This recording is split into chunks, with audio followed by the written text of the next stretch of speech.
Thank you very much, Doug, for that very kind introduction. And thank you all friends who have come here tonight. I recognize many people. And I see that there are a lot more Chinese here than I thought were going to come. If I thought so many Chinese people would come, I would have put my Chinese name up on the PowerPoint. But I can tell you anyway, it's Shi Ming Xuan, Shi Tou de Shi, Ming Dai de Ming, and Xuan Yuan Huangdi de Xuan.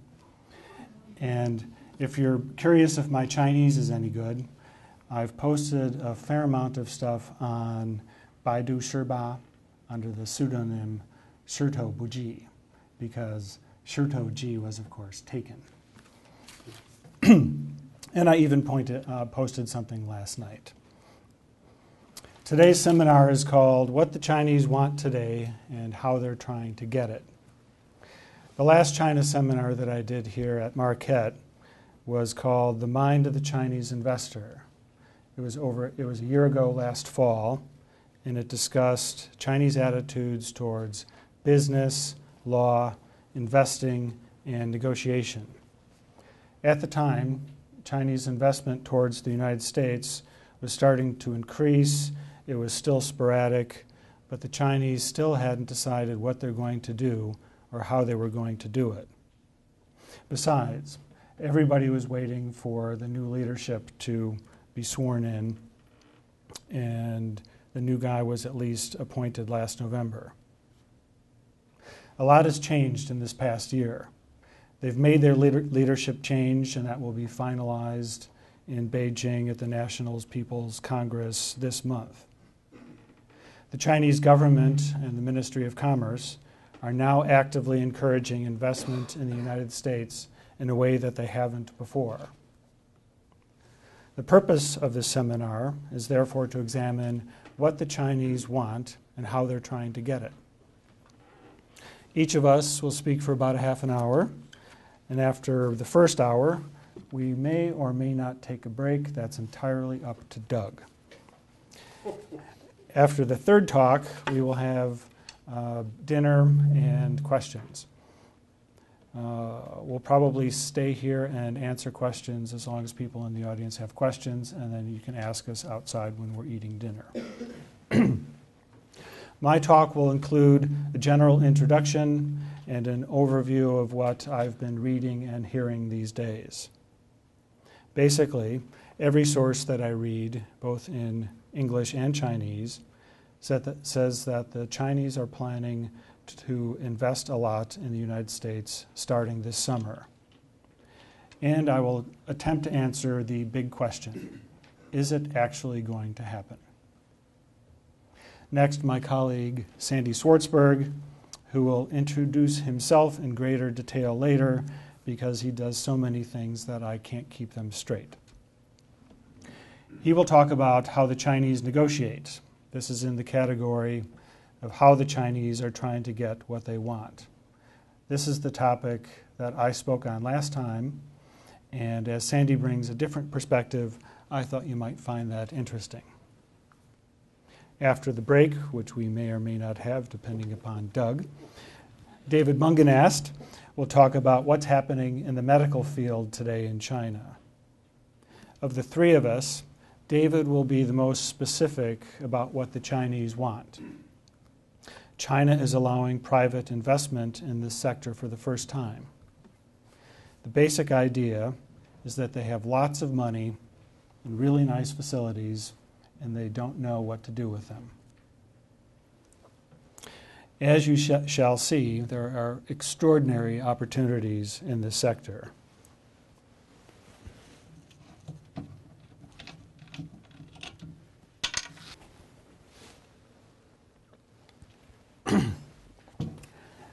As Doug said, my name is Charles Stone. I'm a transactional lawyer at Weiss Berzowski Brady, and I do other things on the side.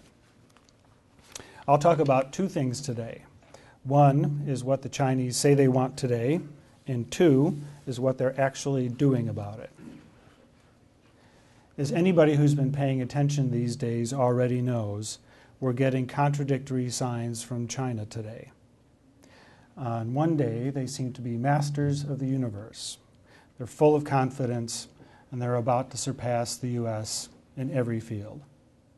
But then on the next day, they say their feelings are hurt, and they bitterly complain about problems that they've forgotten to mention for over 100 years. Their approach to investing in the U.S. can be just as confusing.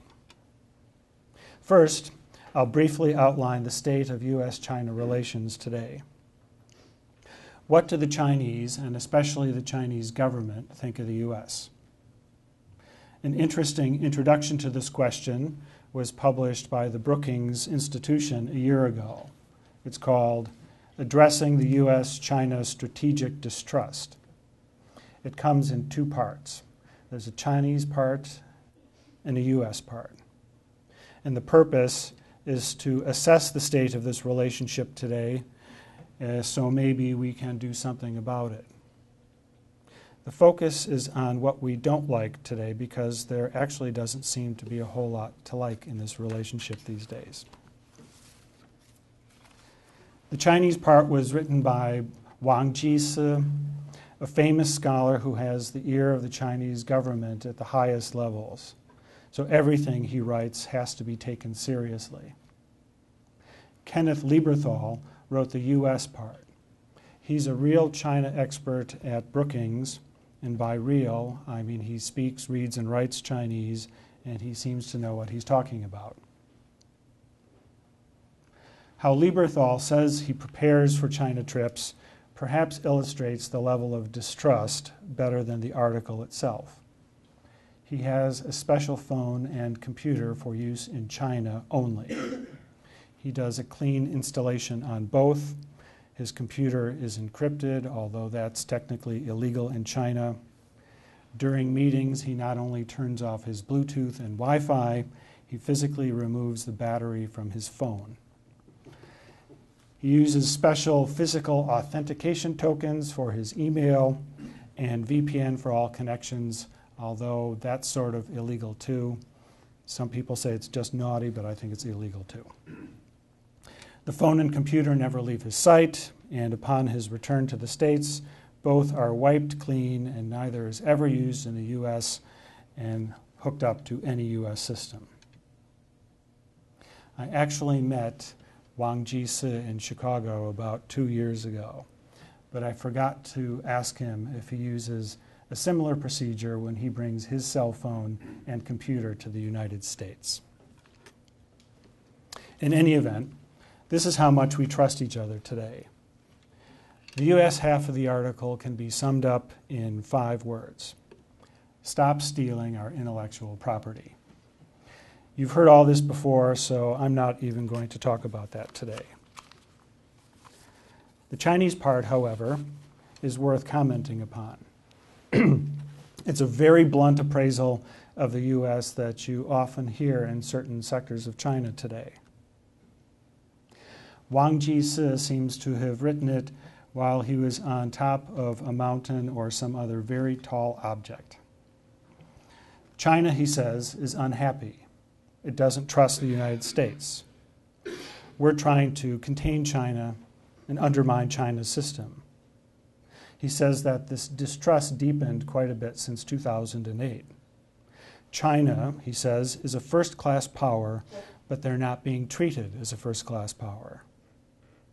China will soon displace the U.S. as the world's largest economy, so therefore, China's development is a model for the rest of the world. It's called the China model, also known as the Beijing Consensus. And this features, quote, an all-powerful political leadership that effectively manages social and economic affairs. You hear a lot about this all-powerful political leadership these days. That's what they call consensus. Wang also notes that the U.S. is on the wrong side of history, and this would, of course, place China on the right side of history. The U.S. is not awesome anymore, it's not trustworthy, and its advice to China should be ignored. In short, the time has come for China to reassume its rightful place as the economic and cultural leader of the world. I actually have quite a bit more to say on this particular topic, but unfortunately this next part, my wife, who's Chinese, says I'm not allowed to talk about today. So I will just skip that part. In any event, China is now in a hurry. Most of all, they want to replace the U.S. on top, that messy, very annoying country that has the bad habit of telling the Chinese what to do, stirring up trouble. So, the Chinese and U.S. don't get along these days. The U.S. side says, stop stealing our stuff, and the Chinese side says, you're washed up and we're not listening to you anyway. The conclusion of this Brookings piece on China and the U.S. then makes the following recommendations. 1, the U.S. should make it easier for Chinese companies to invest in the U.S. And 2, the Chinese should do so as soon as possible. Wait a minute. I thought we were all washed up. Why would somebody like Wang Qisi say something like that? Interestingly enough, this is just what the Chinese government wants to do today. They are now actively encouraging citizens, but especially state-owned enterprises, to invest in the United States. About a year ago, I noticed that the Ministry of Commerce had unveiled a new web page that explains how to invest in the United States. It was all in Chinese, and it had lots of accurate detail. How the Chinese actually approach law in the U.S. I found particularly interesting. The Ministry of Commerce is subsidizing Chinese companies to register all of their intellectual property in the United States. Wouldn't want that stolen, would we? Also, Chinese scholars writing about China's investments in the U.S. say things like, quote, legal issues are the core content of economic security. And, my favorite, quote, we need to rely on relevant foreign laws to protect our rights. In the meanwhile, recall that last year at this time, China's Ministry of Justice said that all Chinese lawyers must now take an oath of loyalty to the Chinese Communist Party. You ask, if the Chinese government doesn't like us or trust us and we're going down the tubes anyway, why are they doing this? Let's look back 6 years ago to before the global financial crisis. What were the Chinese worried about then? In 2007, Premier Wen Jiabao famously said that the Chinese economy was unstable, unbalanced, uncoordinated, and unsustainable. He complained that the Chinese economy was dangerously dependent on government investment to generate growth. Then came the global financial crisis in 2008. And what did they do? They accelerated this growth model that they had already publicly concluded didn't work. Investment as a share of GDP has since risen from 43% to about 48%. And my question is this. If Wen Jiabao said that this investment-driven growth model was unsustainable at 43% of GDP, what does he think of it at 48%?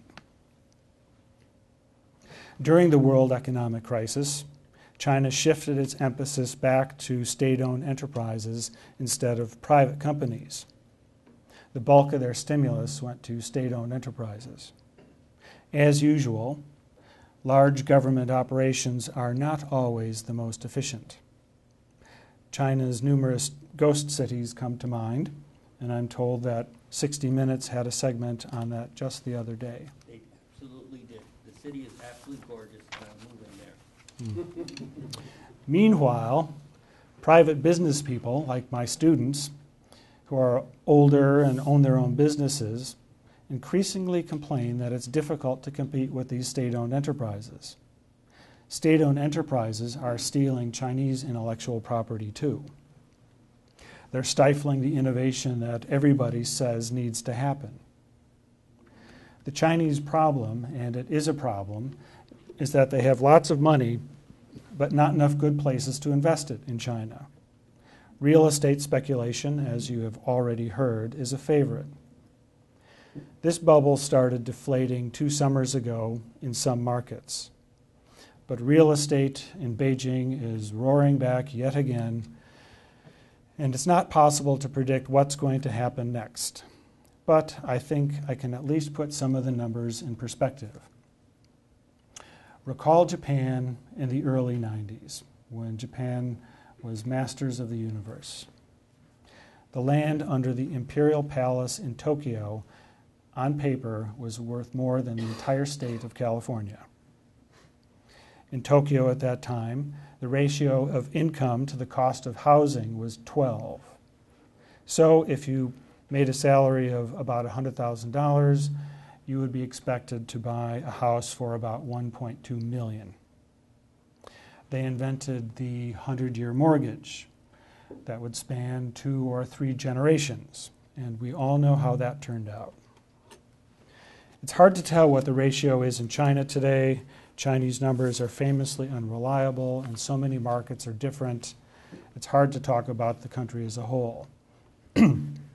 But a good guess is that in big cities like Beijing, Shanghai, and Shenzhen, this ratio is probably about 40. So if you make an income of about $10,000, theoretically, you're buying a house worth $400,000. Last year, Wen Jiabao said that real estate still has a long way to fall, and I suspect he might be right. Many analysts, however, say that migration to cities is going to solve this problem, or that it's not a problem at all. China's economy is fundamentally different, they argue. My question to these analysts is this: when are migrants going to start buying condos in Beijing at these prices? Just as Wen Jiabao was thinking about all these bad things, he read an advance copy of the World Bank report, China 2030. It's a 500-page report published last March. It's very detailed and very authoritative. He then gave a remarkable 3-hour press conference that I read in its entirety, and he said things like, China needs more democracy, systemic reform, more openness, and a bunch of other things that people didn't expect, and I suspect want him to say at that point. What did the World Bank report say that seems to have caught his attention? It said that China's growth is in danger of decelerating rapidly and without warning, and that this could provoke a banking crisis. But the biggest worry, and many experts have been talking about this, is that China could get stuck in the middle income trap, like Mexico. Economists call this the Lewis turning point. It's where surplus agricultural labor is exhausted, industrial wages start to rise, industrial profits start to fall, and there's less investment. At this point, you have to invest less, but you have to invest it more efficiently. The World Bank's recommendations were not a surprise. China has to become more efficient. State-owned enterprises should be run by independent asset management firms, and they should not finance things like ghost towns. The World Bank also says that China has to overhaul local government finances. They are badly in debt. Government intervention hinders growth, and it doesn't help innovation. In short, China should promote competition, private entrepreneurship, and outbound investment by private companies, not state-owned enterprises. Seen from the perspective of the China 2030 report, Chinese investment in the U.S. makes great sense.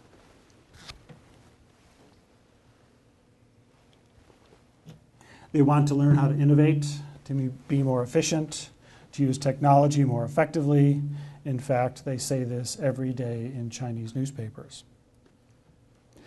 There was a flurry of Chinese buying interest last summer and fall, but everybody said that they would be making no decisions until after Chinese New Year's. And that was true. Virtually nothing happened last winter. Everybody was waiting for Xi Jinping to appoint his new ministers this March. And I think they just opened that yesterday. Now the Chinese have had some time to digest this World Bank report, and what are they actually doing? Beijing is now encouraging state-controlled banks to finance these new deals. As state-owned enterprises are 4/5 of China's overseas acquisitions right now, this is going to happen. But of course, China isn't following all of the World Bank's advice. Xi Jinping, you might have heard, is making state-owned enterprises bigger, not smaller. He says it's a consolidation that will make them more efficient, and maybe they will be. He's promoting outbound investment by state-owned enterprises more than private companies. State-owned enterprises aren't going to be run by independent asset management firms either. That was never going to happen. One more reason the Chinese want to invest in the U.S. is so obvious, I scarcely need to mention it. Last December, the Chinese Commerce Minister, Chen Deming, put it bluntly, and I quote, "An increase in overseas investment by Chinese companies is an inevitable trend.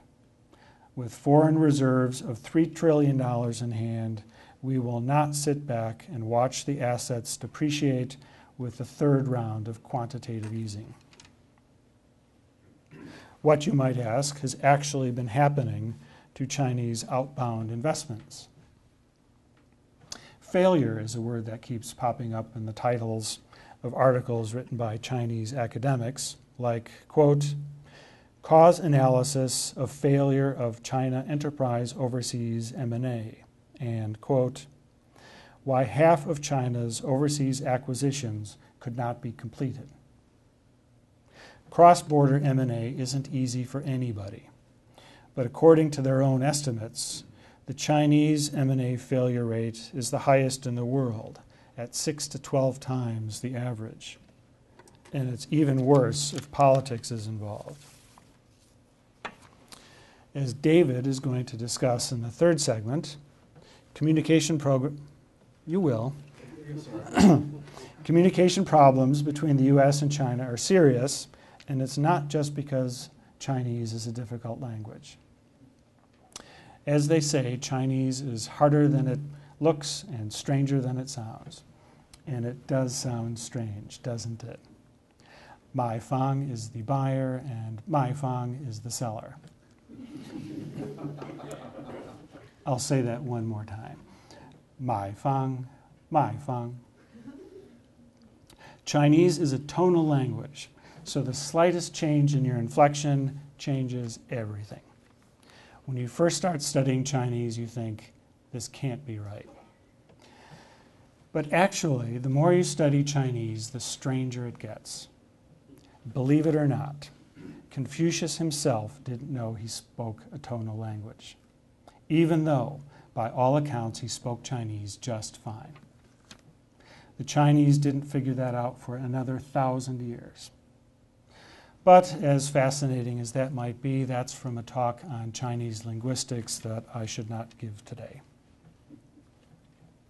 As David will discuss, after you've addressed linguistic and cultural differences, even some very high-level people simply don't know what they need, and you have to figure that out. Or you're going to waste a lot of time. And even if you write everything down, you still might find that you're talking about two completely different things. Most of what I've said up to this point is from the viewpoint of the government and state-owned enterprises. That paints a very incomplete picture of China today. What about private entrepreneurs? Do they think like the government and state-owned enterprises? In a word, no, they don't. These are the people I teach when I'm in China. They're older, successful entrepreneurs, and I ask them what's really happening, and they tell me. My biggest surprise was when I asked them, "What do you think of the law today?" Their response is vehement and unanimous. They want more law, lots more. They want it enforced in China. They say they want to be more like the United States, even intellectual property law. Why is that?